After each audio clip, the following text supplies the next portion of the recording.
si Nicole.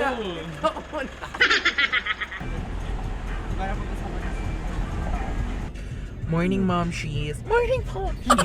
Morning, guys. So today we are gonna be doing the makeup of Miss That's Bella YouTube. That's Bella YT on Instagram. Ayan, okay. So we are on the way to Lipa, Batangas kasi magkakaroon ng coronation, siya yung ika-crown. Tapos yan, kami magbe-makeup sa kanya. I'll be doing the makeup. And then this is Jonas who will be doing the hair. Jonas has a lot of fans on my TikTok. Nasa spot siya sa mga dating app. Through TikTok. Charot! And then this is Nicole. Gusto nyo malaman yung FB niya. We're going to do it with the new crowd. And then si Kuya Alan. So ayan na guys, on the way na kami. See you soon.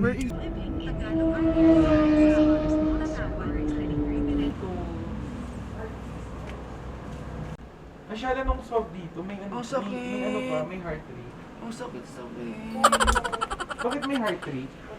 Kasi, pass ko yan. Ah, okay.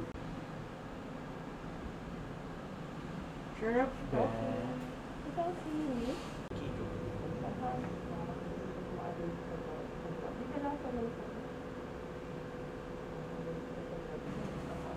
Pamatuan. Oh, hello. Thank you so much. Okay, thank you. Next kayo. Alright guys, so after ng swab namin, we are now on the way to Malarayat Country Club. Tama ba? Country Club? Golf and Country Club, I think. Pero dumaan muna kami ng Jollibee. And kumakain sila. There's Nicole and Jonas. So yan, I'm excited to see Bella. So guys, ito na kami. We just arrived in Malarayat Golf and Country Club. Super ganda dito. And of course, the first thing that we have to do is set up. There's my setup and then here's Jonas about to set up his hairstyling station. You guys always see my setup naman. There's me and then Nicole. Tinatapos na yung setup.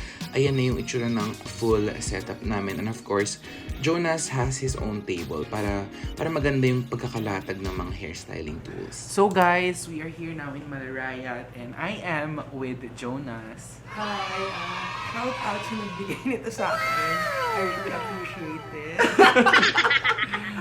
So we are here today in Malarayat Country Club. Yeah, Tama ba? in Lipa, Batangas. Yes, in Lipa, Batangas. It's my first time to visit here. Is it your first time here? I am also... A first timer. Okay, so yung gagawin namin today, we are doing the Mutya ng Lipa Coronation Kinyamerod. Yes, So and we are in search of the new crown jewel. So yun na nga, if you know That's Bella on YouTube, siya yung magiging next queen. So siya yung may-makeupan namin. Today, hindi pa kami nakaisip ng look na gagawin sa kanya. Though may binigay silang peg, pero syempre, a peg is a peg lang, di ba? Correct. It's just an inspiration. Yes. So habang nagpa-practice sila ngayon, nakapag-set up na kami and nag-iisip kami ng peg. Pero syempre, kahit anong mangyari, papasabugan natin yung kailangan paandar yung mga yung mga look natin. And there's Nicole, eto na siya. This is Nicole Yes. Bulacan, the #1. And Yes, my favorite kasama. and my favorite pet. Alam nyo, binunta nyo ako dito sa channel na to para Actually, di pa namin nakita si Bella. We only saw Bella's mom and her sister. So, pamaya-maya pa siguro siya darating. After the practice, makeup na kami agad. Kasi kailangan by 12, Ready na siya. for picturean her na. Darating na ang nice print. shoot. Correct. So, yun. Ano masasabi mo, Jonas, sa mga fans ko? Sa mga fans mo, pag may mga fresh dyan na naghahanap ng jowa, Pinlag yung sarili. I'm very much single. So, daan ko lang kayo sa aming setup. Jonas, daan mo naman kami sa iyong setup. We have our blower. Yes. Dyson. Charot. Baka naman. Baka naman, Dyson. Our very new curling iron. Yes. Sa foot yan. From the Estados Unidos yan. Yes. Tapos ito, recently super cute nito. Ito yung hinahanap ko. Kompleto na siya lahat. Ay, nabibili yan ganyan na? Akala ko... Hindi, yung lalagyan lang. Okay. Ito yung perfect na hinahanap ko. Hairpins, U-pins, invisible elastic, and garment elastic para sa mga sensitive na anit. Okay. Yes. At ang mga hairspray mo, pasabugan mo kami. Ayan, we have here big sexy hair from US. And living through, Ay, ang mahal. Lebron, tapos ayan, mga ganyan. So, yan. At ito yung pinaka-special sa lahat, Liza. Yes, the most important, right? Yan lang po. So, hindi lahat ng hairstylist may dalang table. Pero dahil Jonas Lucas is Jonas Lucas, may ka-table siya. And then over here, eto na yung setup ko, guys. Madalas yun namang nakita sa TikTok eh. So, mirror, light, and then yan. Mga paletchi, and then of course, UV sanitizer because we must remain COVID-free. Oh, laro sila eh.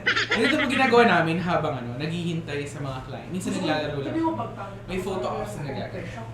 After setup, dumating na sila and of course, nag-start na kami mag-makeup. This is Aliyah, Bella's sister, and I'm just applying a little bit of body shimmer on her. She's so beautiful. Yung request niya, dewy skin, and as you can see, pak ang skin, very dewy. After that, si Bella na yung susunod na may make-upan. So here she is. Hi Bella, how are you? So yan. Ito po si Bella, and then here you can see that I already finished her eyeshadow. So ngayon, nagma-mascara lang tayo. I'm so sorry Bella, hindi nakaka-poise ang pag-apply ng mascara. Hindi ko alam bakit ito yung sinushoot namin. Charot. Anyway, look at me. Pinagpapawisan ako guys kasi nagfo-focus ako. Because it's very hard to do bottom lashes. I'm putting mascara on her bottom lashes. Very, very hard step to do pero very essential din para talagang open eyes siya. So here is Bella. By the way guys, if you are a fan of Bella, you'd know na she has short hair. So props to Jonas Lucas for making her hair longer with a lot of hair extensions. And of course, we have to blend it in by curling some of the hair. O, diba? So ito na yung look ni Bella pero wala pa siyang lipstick. As you can see, full fluffy brows. And ito na yung lipstick niya after ko siyang matahan. And of course, importante guys, after you apply your lipstick, you clean the surrounding area of the lip a little bit. And then yan, naglalagay tayo ng highlight ngayon para pack na pack siya pag tinamaan siya ng ilaw later sa stage. Beautiful. Ang ganda ni Bella guys. Comment if you agree. Charot. So yan, we are applying a little bit on her nose line as well and a little bit on her chin. Basically, the high points of her face in between her eyes to open up her face, of course. So this is her look with a little bit of gloss. And as you can see, I'm also applying inner corner highlight using the Surat Torch Luti. So this is her almost a finished look. Diba? Nakita nyo naman yung transformation from yung eyeshadow lang kanina and then with all the lipstick and highlight. Iba talaga pag nag-come together na yan. And one of the challenges is really balancing that. So here, I took away some of the gloss because I feel na mas bagay pag walang gloss. Pero since request ni Bella na may gloss, we still had to put a little bit, especially on her upper lip. Tama nga naman siya, nakaka-fresh. And here I am spraying some mist on the side of her face because I want to keep the center matte. And then dumating na yung nice print, shout out po, nice print. And then they are taking some pictures and videos of her on the chair, makeup chair. And then nakapagbihis na si Bella. This is her fuchsia pink gown. Correct me if I'm wrong, this is a fuchsia pink Patricia Santos gown. Miss Patricia, ang galing mo talagang gumawa ng gown. So, of course, meron tayong mga parang pre-event shoot. Diba? Yan. O, pak. I-aura mo lang yan, Bella. Ang galing umaura ni Bella, guys, by the way. So, after her pink gown, ito na yung nude niyang Filipinian. And of course, we have to retouch lipstick kasi nag-shoot siya sa labas. And then, a little bit of powdering, of course. Ang ganda-ganda ni Bella. Ito na siya before entering the ballroom. Girl, ang ganda talaga niya. Inuulit-ulit ko lang, pero yun talaga yung masasabi ko eh. And look at the back details of her gown. Amazing. Here is her grand entrance. Diba? Na all may ganyang effect. Charot. And that is the old Mutya ng Lipa. Yung nag-transfer ng crown. Magta-transfer pa lang pala. And that is the mayor on the left side. And here is her family. Nagpa-family photo sila. And yan yung likod nila, yung golf course ng Malarayat. It's so beautiful here. And by the way, ang hangin at ang lamig dito sa Lipa. Alright guys, so after a full day of work, pauwi na kami. Sobrang ganda ni Bella. I'm so thankful na nagustuhan niya yung look, nagustuhan ng mami niya, and then yung sister niya. Yun, so I hope you're watching this, Bella. Charot. Thank you so much for letting me do your makeup. You look so beautiful. Congratulations. And yeah, so we are on the way home. Ayun na si Jonas. O, diba? Hi. Pagod kami pero fulfilling. Love the work. Magaan ko work Hello. sila, Bella. And An- yun. Sana so, lahat ng anong client chika? nila kano. Mabait talaga. Promise. Good experience. Bakit? Pagod nga, but very fulfilling. Thank you.